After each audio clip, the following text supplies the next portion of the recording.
Professor Yunus প্রথম মাসেই ক্ষমতা গ্রহণের প্রথম মাসেই উনি সমস্ত লিডিং এডিটরদেরকে ডেকেছেন। আপনাদের চিটাগাংয়ের এডিটর এসেছিলেন,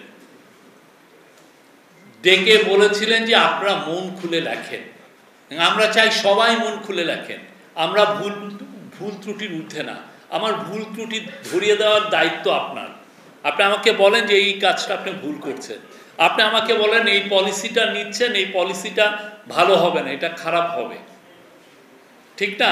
এই কিন্তু জার্নালিজমে এই পরিবেশটা আমরা চাই, কিন্তু আমরা সেই পরিবেশের জায়গা না দেখে আমরা দেখছি যে কেউ কেউ বলতে চাচ্ছেন যে না, সেই আগের চেয়েও খারাপ অবস্থা, 3 জন সাংবাদিকের চাকরি চলে গেছে, অতএব আগে কি এই ঘটনাটা ঘটেছে? ভাই, 3 জন সাংবাদিকের চাকরি তো আমরা খাই নাই।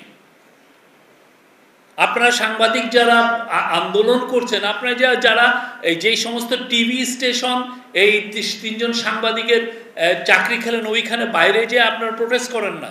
প্রতিনিয়ত অপতথ্য আসছে, মিসইনফরমেশন আসছে, ডিসইনফরমেশন আসছে, এবং এই মিসইনফরমেশন ডিসইনফরমেশন নিয়ে আমাদের সোসাইটিকে ডিস্টেবিলাইজ করার চেষ্টা হচ্ছে।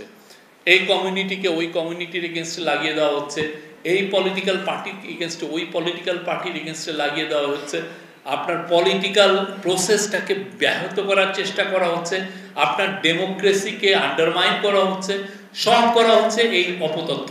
এবং এইটার সাথে যুক্ত, এটা তো আগে আমরা দেখতাম যে এটা ডোমেস্টিক্যালি এটা হচ্ছে, এখন দেখা যাচ্ছে একটা ফরেন মিডিয়াও এটার সাথে জড়িত, ভয়াবহভাবে জড়িত।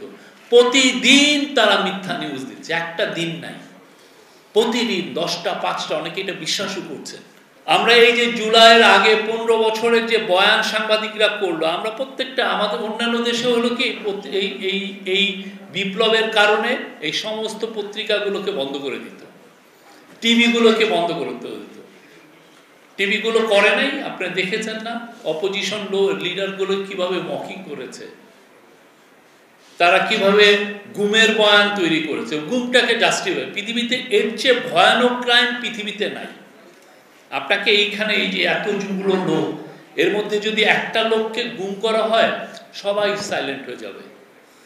গুম করার মানে হলো সোসাইটিকে উপরে আপনি একটা ভয়ের চাদর দিয়ে সোসাইটিকে আটকিয়ে রাখা। একজনের গুম করা মানে পুরো বাকি আর কোনো কথা বলতে পারবে না। একজনের এক্সট্রা জুডিশিয়াল কিলিং করা মানে হচ্ছে বাকি একটা লোক কথা বলতে পারবে। তো এই বয়ানগুলো, এই যে এই কাজগুলো যে গভর্নমেন্ট ঠিক করছে, তখন কারা তৈরি করেছে? তখন এই বয়ানগুলো তৈরি, এই যে সাংবাদিকরা এসে বললো যে, যদি ধরেন এই যে সাংবাদিকরা এসে বললো যে তাদেরকে ধরিয়ে দিয়েছে, কারা? সাংবাদিকরা, আপনাদের এখানে, আমি বলছি না, এখানে এই বৈষম্য বিরোধী আন্দোলনের ছেলে মেয়েরা এসে বলতেছে তাদেরকে সাংবাদিকরা ধরিয়ে দিয়েছে। কি ভয়াবহ একটা অ্যাকুজেশন।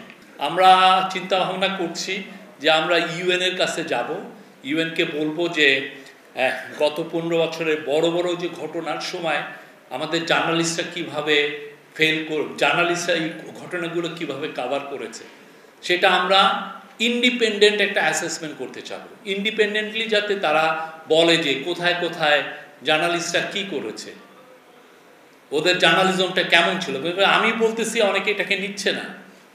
আমরা চাই ইউএন একটা ইন্ডিপেন্ডেন্ট প্যানেল করে, যে যেমন শাপলার যে হত্যাকাণ্ড হলো, বা মাওলানা সাঈদীর মৃত্যুর ভার্ডিক্টের পরে যে ভয়ানক ম্যাসাকার হয়েছে, বা 3টা ইলেকশন যে হয়েছে, এই যে, বা আইসিটি ট্রায়ালের মাধ্যমে যে এই যে 6 জনের ফাঁসি দেওয়া হয়েছে, এই সময় আমাদের জার্নালিজমটা কেমন ছিল, কারা কিরকম জার্নালিজম করেছেন, সেটার জন্য আমরা ইউএনের কাছে আমরা চাবো যে তারা যেন একটা ইন্ডিপেন্ডেন্ট প্যানেল করে দেয়, দিয়ে আমাদেরকে হেল্প করে, তারা যেন একটা অ্যাসেসমেন্ট রিপোর্ট দেয় যে না, গত 15 বছর এই হয়েছে। বিকজ আমাদের এটা জানতে হবে, পুরো পৃথিবীকে জানাতে হবে যে বাংলাদেশের জার্নালিজম কিভাবে ফেল করেছে সেই সময়।